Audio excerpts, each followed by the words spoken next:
This video demonstrates how to set up and perform an ultrasound scan of the female reproductive organs.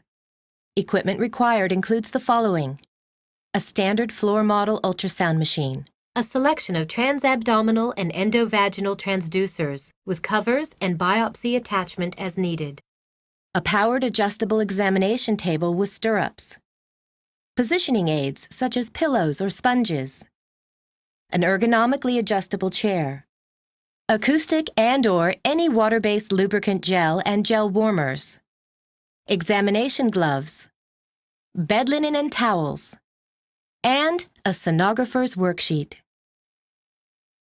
Select the standard preset for a female reproductive system ultrasound. Ask the patient to lie supine on the examination table.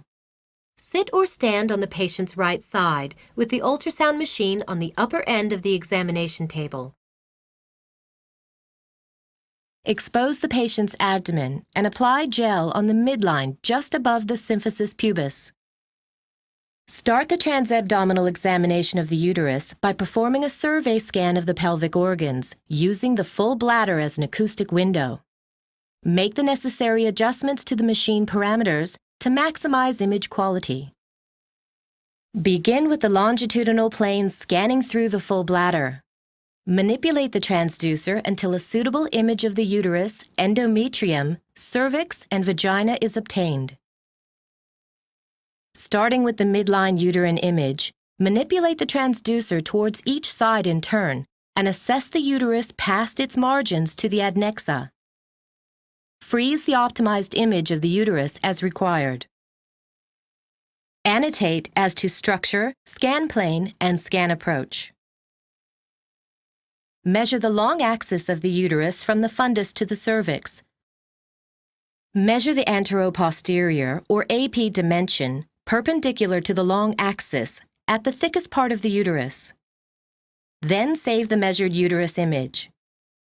Before unfreezing, measure the maximum AP dimension of the endometrium to include the superior to the inferior endometrial borders. Save the measured image and unfreeze to proceed with the scan. Return the transducer to the midline. Commence the transverse scan by rotating the transducer counterclockwise 90 degrees. Manipulate the transducer to keep the vagina in view through the distended bladder, then sweep superiorly from this position to visualize the vagina, cervix, and then the uterus.